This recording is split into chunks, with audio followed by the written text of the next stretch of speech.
Well, it's been a while since I've done a video on YouTube, but I decided to come back on to do one on iron. But before I talk about iron, let me tell you, just to get that box of cereal that has a high content of iron, that was so challenging. I went to a store near my house and there's no self-checkout. There's only a pair in front of me. And I thought I was not going to get out of there, but I did. And I said, I got to do this for my video. So that being said, let's talk about iron. Now, if you look at a prior video that I did on elements and compounds, I talked about how to determine the chemical symbol for the elements. Now, you're probably thinking, well, isn't iron just a capital I? Well, guess what? It's not. That's iodine. Well, iron, you have to take its chemical symbol from its Latin name. And I did take a year of Latin in high school. That was a challenging language, let me say. But the chemical symbol for iron is derived from its Latin name, which is ferrum, which is F-E-R-R-U-M. Now you take the first two letters of its Latin name, which is capital F, lowercase e. I fooled you. You probably thought it was a capital I. No, it's capital F, lowercase e. And go back to that video and I talk about a few other elements and how to derive their chemical symbols. Now, what color is iron? Well, iron is a silver gray color and it's a metal. And being that's a metal, it's magnetic and you can make magnets out of it. So that's iron, its color. Now, more things about iron. What is it used in? It's used in architecture, it's used in machinery and tools, it's used in vehicles.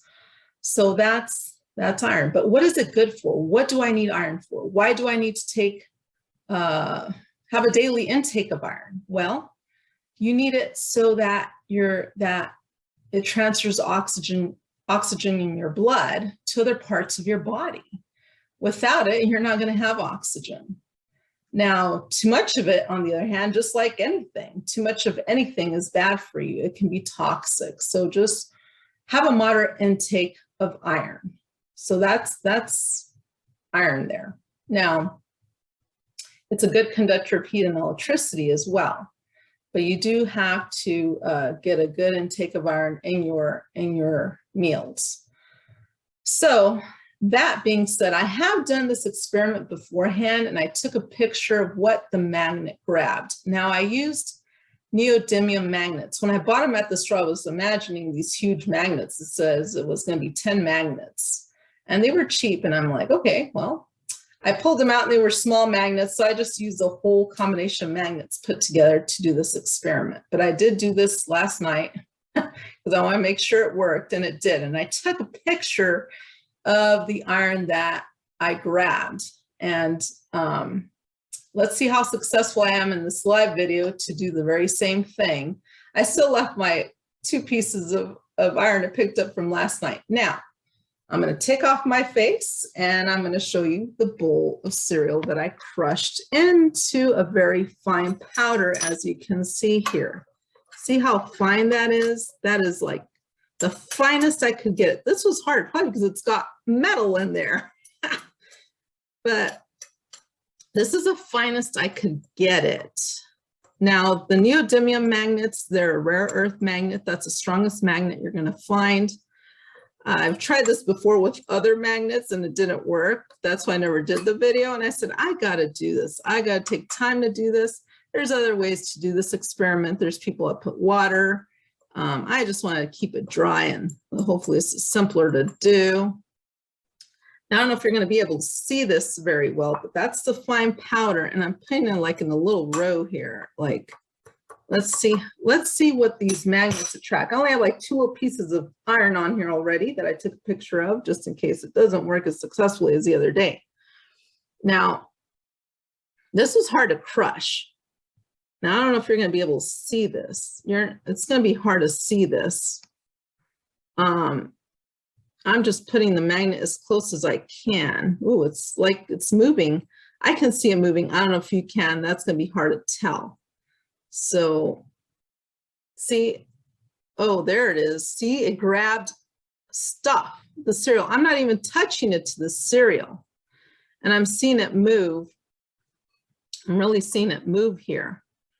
Wow, it's you can see the stuff move. I don't know if you can see it move, but wow, this is pretty amazing stuff. Look at that.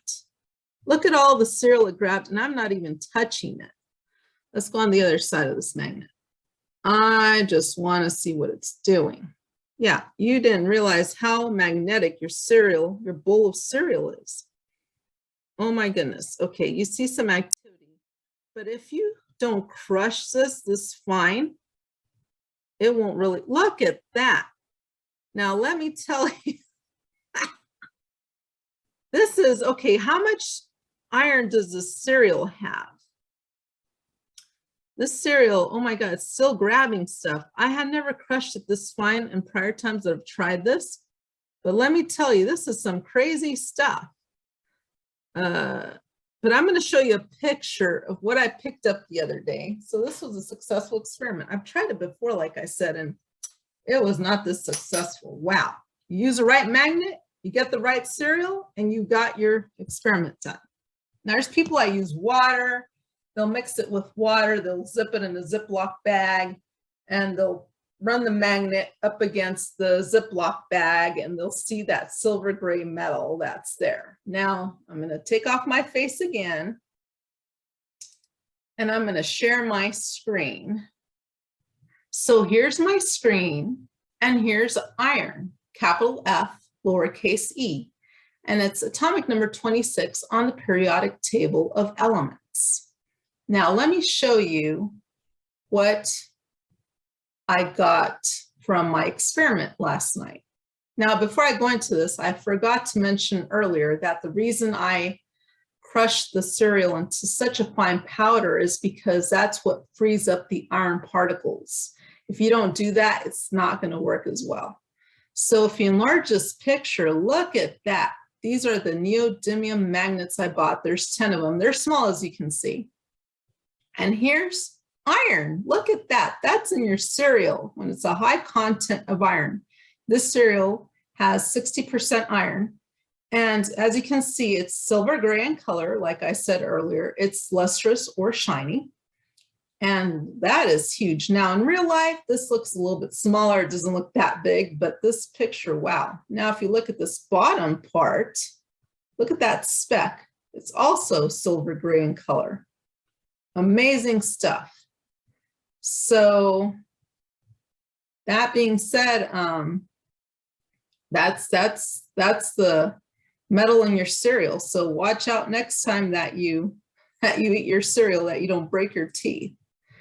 Now, like I said, I've done a prior video on elements and compounds, and I talk about how to determine the chemical symbols for some elements.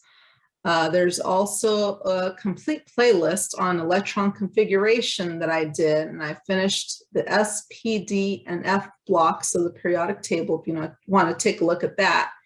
I did go into the F block. Not a lot of people go into the F block, probably because schools don't require that, but you can learn how to do the electron configuration for tungsten, and that's a long electron configuration, but that's that. And hopefully I come back on soon and do another video. Talk to you soon.